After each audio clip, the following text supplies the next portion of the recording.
Focus reality and agro farming వారు premium farm land projects మన పొలం ఫేజ్ 1, 2 మరియు 3 కంప్లీట్ చేసుకొని మన పొలం phase 4 Wasar village at Narayana Khed లో ఆగస్టు 15 ఇండిపెండెన్స్ డే రోజు గ్రాండ్ లాంచ్ చేయడం జరుగుతోంది.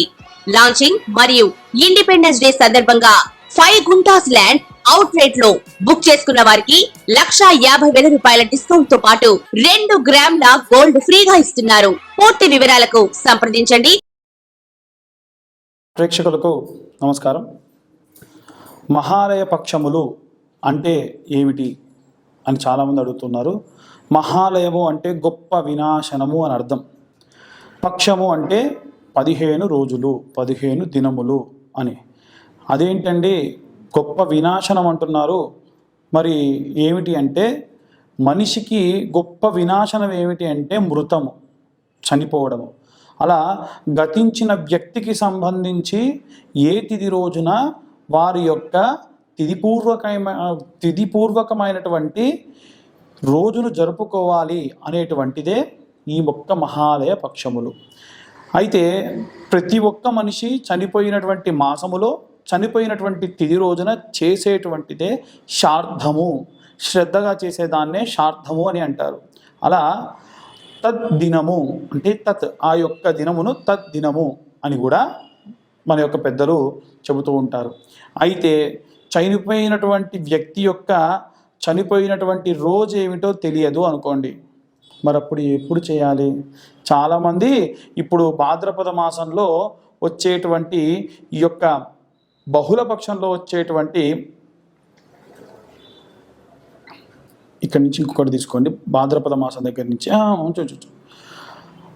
భాద్రపద మాసంలో వచ్చేటువంటి వినాయక చవితి పూర్తయిన తర్వాతకి వచ్చేటువంటి 15 రోజులని కూడా మహాలయ పక్షములు అని మన పెద్దవాళ్ళు చెబుతూ ఉంటారు. అలా మహాలయ పక్షములో మీ పెద్దలు చనిపోయినటువంటి రోజుని, ఉదాహరణకు పంచమి రోజున గతించారనుకోండి, పంచమి రోజు ఎప్పుడు వస్తుందో ఆ రోజున మధ్యాహ్నం 12 గంటల లోపు వారి యొక్క పేరు మీద నువ్వులు నీళ్లు విడిచిపెట్టి ప్రత్యేకమైనటువంటి క్రతువులు చేయాలి. ప్రత్యేకమైన క్రతువులు ఏం చేయాలి అనేటువంటిది నేను మళ్ళీ తిరిగి చెప్తాను. అయితే ముఖ్యంగా ఈ 15 రోజులలో ప్రతి ఒక్క రాశి వారు కూడా మహాలయ పక్షములలో వీలైనంత వరకు బ్రాహ్మణులకి శాకము పాకము దానం ఇవ్వాలి. అంటే స్వయం పాకము అంటారు. దానిలో బ్రాహ్మడు తినే వీలుగా ఉండేటువంటి బియ్యము, నూనె, ఉప్పు, పప్పు, కూరగాయలు, శాకం అంటే ఇవన్నీ కూడా వస్తాయి. పాకం అంటే వండుకునే దానికి ఉపయోగకరంగా ఉండేటువంటి వాటిని అంటారు. ఇలా ఈ యొక్క మహాలయ పక్షంలో బ్రాహ్మణులకు దానం ఇచ్చి మీరు మీ యొక్క పెద్దలు జరిగిపోయినటువంటి దినమును ఆ దినములలో షష్ఠి అయితే షష్ఠి రోజున, పంచమి అయితే పంచమి రోజున జరుపుకోవడం శ్రేష్టము. అవన్నీ కుదరని పక్షంలో మాకెప్పుడో తెలియని వాళ్ళు అమావాస్య రోజున చేసుకుంటూ ఉన్నారు. మహాలయ అమావాస్య అంటారు. దాన్ని పితృపక్షం అంటారు, మహాలయ పక్షం అంటారు. కానీ మహాలయ పక్షంలో వచ్చేటువంటి అమావాస్య అత్యంత శ్రేష్టము. ఎందుకంటే అమావాస్య అంటేనే పూర్ణ తిథి.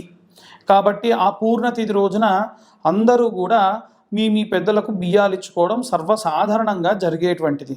కానీ అక్కడ జరిగిపోయినటువంటి ఆ యొక్క ఆత్మ ఏదైతే ఉంటుందో, నాకు ఏ తిథి రోజున చేస్తారు, ఆ తిథి రోజున గనక మీరు ఈ యొక్క పదార్థాలు ఏవైనా సరే నువ్వులు నీళ్ళు విడిచిపెడితే అత్యంత శ్రేష్టంగా అనుకుంటారట. కాబట్టి ఏం చేయాలి మనము?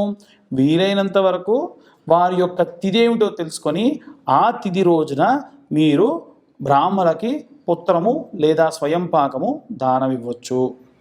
ఇక మహాలయ పక్షంలో ఉండేటువంటి వాటికి సంబంధించి విషయాలన్నీ కూడా మనం తెలుసుకున్నాము. ఇక పితృదోషాలు ఏవైనా ఉంటాయా ఇవి చేయకుంటే అని అంటే, మీరు తద్దినం చేస్తే మహాలయ పక్షంలో చేయాల్సిన అవసరం లేదు మహాలయ పక్షంలో కూడా మేము చేయట్లేదు, తిథి కూడా చేయట్లేదంటే ప్రత్యేకంగా ప్రతి ఒక్కరికి కూడా పితృదోషములు వస్తాయి. అసలు ఈ పితృదోషాలంటే ఏమిటి? మాతృదోషాలు ఉంటాయా? స్త్రీ దోషములు, స్త్రీ శాపములు ఉంటాయా? ఖచ్చితంగా ఉంటాయి. ముఖ్యంగా మనం మొట్టమొదటిసారిగా పితృదోషాలంటే ఏమిటో చెప్పుకుందాము. పితృదోషాలనంటే ఇప్పుడు మీ నాన్నగారు వారి నాన్నగారికి లేదా వాళ్ళ తాతగారికి ఎటువంటి తిథులు చేయలేదు, నువ్వులు నీళ్ళు విడిచిపెట్టలేదు, హాయ్ ఏముందిలే అనుకునే వాళ్ళు కొంతమంది ఉంటారు. కొంతమంది ప్రత్యేకంగా ఏంటంటే బర్త్డే జరుపుకున్నట్టుగా డేట్ల ప్రకారంగా చేస్తూ ఉంటారు. అది మహాదోషం. మీరు అసలు చేయకున్నా ఏం కదా, కానీ ఎవరో దినం రోజున మీరు చేసిన దాంతో సమానం. 2, మూడవది ఏమిటి అని అంటే, చెయ్యకపోతే ఏమవుతుంది అంటే వంశాభివృద్ధి ఉండదు.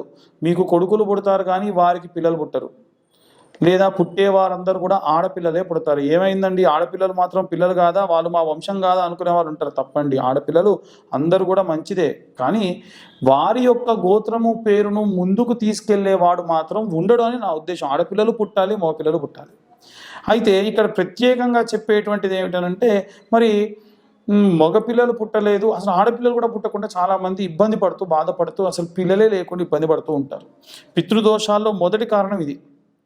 రెండవ కారణం ఏమిటంటే, వంశంలో ఉన్నవారిలో ఒక మనవడో మనవరాలో మంచివారు అనుకుంటామండి. కనీసం వారి తండ్రి చేయట్లేదు, నా మనవడన్నా నా కార్యక్రమాలు చేస్తాడేమో అని ఎదురు చూస్తుందంట ఆ ప్రేతం అక్కడ ఆత్మగా మారి. వారు కూడా చేయకపోతే ప్రత్యేకంగా వారిని గుర్తు చేసే విధంగా యాక్సిడెంట్లు జరగడం కానీ, ఏవైనా దెబ్బలు తగలడం కానీ చేస్తూ ఉంటారు. ఇది మన దగ్గరే కాదండి, టర్కిష్కి సంబంధించినటువంటి ప్రాంతాల్లో కూడా ఆ చనిపోయినటువంటి రోజును వారు ప్రత్యేకంగా జరుపుకుంటారు. వేరే వేరే పాశ్చాత్య దేశాల్లోనే వారిని స్మరిస్తూ ఎంతో కొంత చేస్తారు. మనది సనాతన ధార్మిక ధర్మం అండి. ఇంత సనాతన ధర్మం, వేరేవన్నీ మతములు, మనవి మతం కాదు, మనది ధర్మం. ఖచ్చితంగా పాటించవలసినటువంటి నియమములు ఇవన్నీ కూడా. కాబట్టి పితృదోషాలున్న వాళ్ళు ఇప్పటికైనా మహాలయ పక్షాల్లో నువ్వులు నీళ్ళు విడిచిపెట్టండి, మీ పెద్దలకు తర్పణాలు చెయ్యండి. ఇంకొకటి ఏమిటంటే, నారాయణ బలి పితృదోషాలకు సంబంధించి ప్రత్యేకంగా చేసేటువంటి శాంతి. అవి ఎక్కడ పడితే అక్కడ చెయ్యరు, చేయకూడదు. ఎక్కడ చేస్తారండి, గోకర్ణంలో చేస్తారు, అలాగే నాసిక్లో చేస్తారు, త్రయంబకేశ్వర్లో చేస్తారు, పళని కుక్కి లాంటి ప్రదేశాల్లో కూడా ఈ మధ్య చేస్తున్నారని తెలిసింది. ఎలా చేస్తారంటే, ఒక మనిషి చనిపోతే ఒక ప్రేతాన్ని పాడె కట్టి శ్మశానానికి తీసుకువెళ్ళి ఆ యొక్క శ్మశానంలో కట్టెలపై పేర్చి కాల్చి చుట్టూ తిరిగి ఎలా అయితే మనం ఖననం చేస్తామో అలా ఒక చిన్న పిండి ముద్దను చేసి దానిని చేస్తారు. ఖచ్చితంగా ఇలా చేయించండి. అప్పుడే మీకు పిల్లలు లేని వాళ్ళకు పిల్లలు కలుగుతారు, వ్యాపార నష్టం వాళ్ళకి వ్యాపారాభివృద్ధి, ఎన్నో రకాలైనటువంటి జాతకాలు బాగున్నాయి, ధనము బాగుంది, అన్నీ బాగుంది, మాకు ఎందుకు ఇలా జరుగుతుందో తెలియనటువంటి వారందరికీ కూడా ఇది ప్రత్యేకమైనటువంటి రెమెడీ. మీకు ఇంకేమైనా సందేహాలు ఉంటే మా యొక్క టీం ద్వారా మమ్మల్ని కాంటాక్ట్ చేయండి. ఎక్కడ చేస్తారు, ఎలా చేస్తారు, ఎంత వీలైతే అంత తక్కువలో ఎలా చేస్తారు అన్నీ కూడా నేను మీకు సూచిస్తాను. ఇవి ప్రత్యేకంగా పితృదోషాలు. మాతృదోషాలు ఉండవండి. ఏ తల్లి పిల్లల్ని శపించదు. ఒక తల్లిని తీసుకెళ్ళి ఓల్డేజ్ హోమ్లో పెట్టినా నా పిల్లవాడు వస్తాడే అని ఎదురు చూస్తుందే కానీ నా కొడుకు రాలేదు అని శపించదు. బాధపడుతుంది, నా జాలి లేదా, అయ్యో ఎందుకు నా కొడుకు ఇలా చేశాడే, నేను నా మనవాళ్ళతో ఆడుకుంటే బాగుండు, నా మనవరాలతో ఆడుకుంటే బాగుండు అని బాధపడుతూ చనిపోతారు చూసారా, వారికి ఖచ్చితంగా స్త్రీ శాపము మాతృశాపంగా తగులుతుంది. కాబట్టి దయచేసి కన్న తల్లిని తండ్రిని తీసుకువెళ్ళి ఎక్కడో మీ చిన్నప్పుడు మిమ్మల్ని హాస్టల్లో పడేసినట్టు వాళ్ళని ఎక్కడో పడేసి రాకండి. వీలైతే మీరు మీ చేతులతో మీ కళ్ళతో వారిని జాగ్రత్తగా చూసుకోండి. రోజు వాళ్ళ పాదాలను స్పృశించండి. దానివల్ల ప్రత్యేకంగా స్త్రీ శాపములు కానీ మాతృశాపములు కానీ ఉండవు. ఇవాళ రేపు చాలామంది చేసేటువంటి స్త్రీ శాపాలు ఎలా వస్తాయంటే, మనకన్నా చిన్న వయస్కురాలు తను మీకు వరుసకు మరదలో కోడలు అవ్వడము, లేదా మీ క్లాస్మేట్ అవ్వడము, మీ కింద పనిచేసే వారిని ఎక్కడ పడితే అక్కడ తాకడము, చనువుగా ఉంది కదా అని చేయడం, వారు మీ ముందు మీకు గౌరవం ఇచ్చి ఏమీ చేయలేక నవ్వుతూ ఉండొచ్చు కాక మనసులో మిమ్మల్ని శపిస్తారు. కాబట్టి ఆడవారిని ఎలా పడితే అలా ఒక ఆట బొమ్మలా అనుకొని ఎలా పడితే అలా మాట్లాడి, తన దుస్తుల గురించి మాట్లాడి, తన యొక్క అవయవాల గురించి మాట్లాడి ఇక్కడ పడితే అక్కడ తాకడము, అసలు వారి పర్మిషన్ లేకుండా వారికి సెకండ్లు కూడా ఇవ్వకూడదు.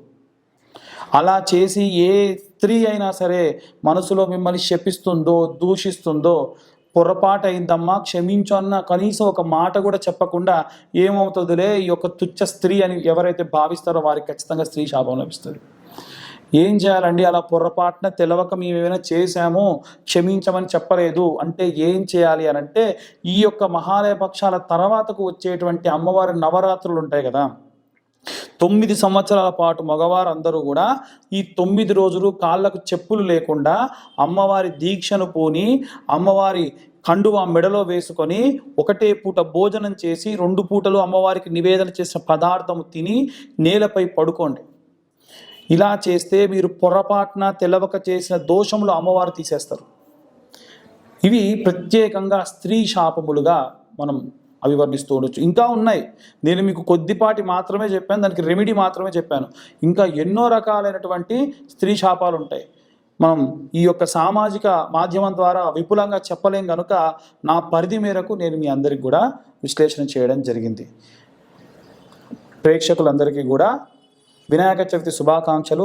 అలాగే మహాలయ పక్షంలో కూడా అందరూ కూడా చెప్పిన విధంగా పితృదోషాలు పోగొట్టుకుంటారని, మాతృదోషాలు కానీ స్త్రీ దోషములు కానీ రాకుండా చూసుకుంటారని అనుకుంటున్నాను.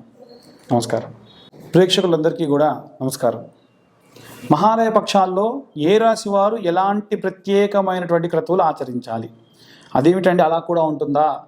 అవునండి, ప్రతి ఒక్కరూ కూడా మీ పరిధి మేరకు మీ పితృదోషములు పోవడానికి, లేదు మేము తిథులు చేస్తాము తద్దినాలు చేస్తాము అన్నప్పటికీ మీరు ప్రత్యేకంగా అమావాస్య రోజు బ్రాహ్మణులకి స్వయం పాకదానం చెయ్యండి. ప్రతి ఒక్కరు మీరు తద్దినాలు చేసినా సరే చేయండి, చాలా మంచిది. రెండవది ఏమిటి అంటే, ఏ రాశి వాళ్ళు ఎలాంటి నియమాలు పాటించాలి, ఎలాంటి దానములు చేయడం విశేషం.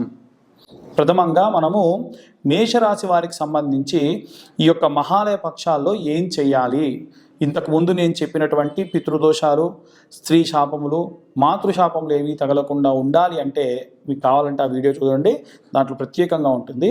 అవన్నీ పోవాలి అంటే ఏం చేయాలి?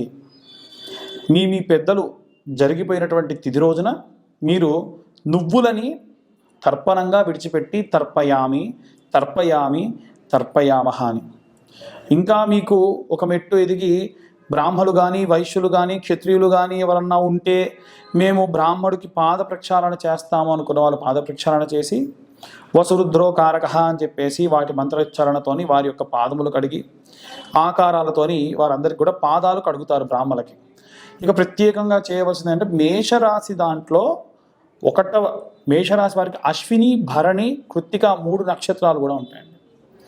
అశ్విని నక్షత్రం అశ్విని దేవతలకు చిహ్నము, భరణీ నక్షత్రం స్తబ్దతతో కూడినటువంటిది, అంటే తీసుకునే నిర్ణయాలన్నీ కూడా పర్ఫెక్ట్గా టైంకి తీసుకుంటూ ఉంటారు.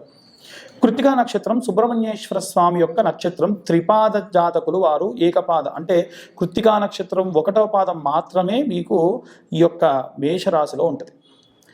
మరి వీరు ముగ్గురు కూడా, ఈ ముగ్గురు రాశుల వారు కూడా, ఈ ముగ్గురు నక్షత్రాల వారు కూడా ఏం చేయాలి మేషరాశిలో ఉన్నవారు అని అంటే, వీలైనంత వరకు ఈ పితృపక్షాలలో నల్ల కుక్క, శునకం అంటారు కదండి, నల్ల కుక్క, వాటికి రొట్టె లాంటి పదార్థాలు దానం చేయండి.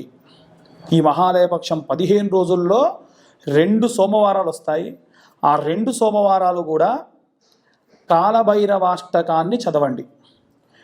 కాలభైరవాష్టకము, కాలభైరవుడు అంటే వెనకాల నల్లటి శునకము మీద రుద్రుడిలో నుంచి వచ్చినటువంటి ఆకారంలా కనిపిస్తారు. స్వామివారి స్మరణ చేసిన ఆ దృశ్యము మీ కళ్ళల్లోకి తెచ్చుకున్న ఒక్కసారి కాలభైరాష్టకాన్ని ఒక సోమవారం నాడు 11 మార్లు, ఇంకో సోమవారం నాడు 11 మార్లు చదవడం వల్ల విశేషమైన ప్రతిఫలం దక్కుతుంది.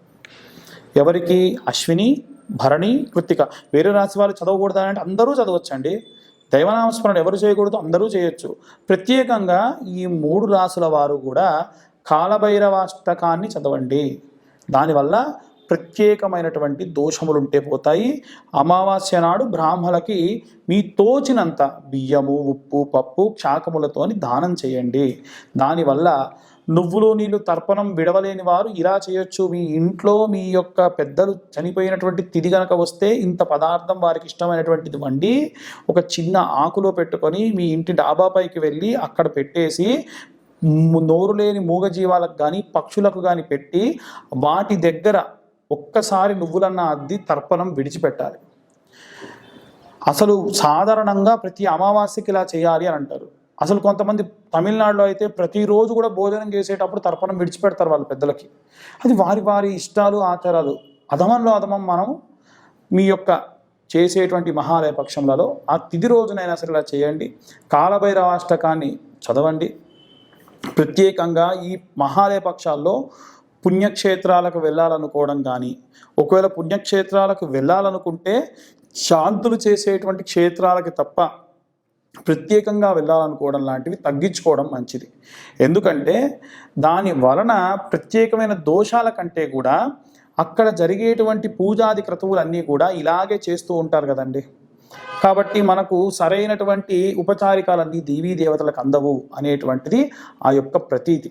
కాబట్టి ఈ యొక్క మేషరాశి వారందరూ కూడా అశ్విని, భరణి, కృత్తికా నక్షత్రం వారు కాలభైరవాష్టకాన్ని చదువుకోండి. ఈ 3 రాసుల వారు కూడా వీలైనంత వరకు నేను చెప్పినట్టుగా మీ పెద్దలు జరిగిపోయినటువంటి దినము రోజున కానీ లేదా అమావాస్య రోజు కానీ నువ్వులు నీళ్లు విడిచిపెట్టండి. కొంత పదార్థాన్ని నోరు లేని జీవాలకు ఇవ్వండి. అందరికీ కూడా నమస్కారం.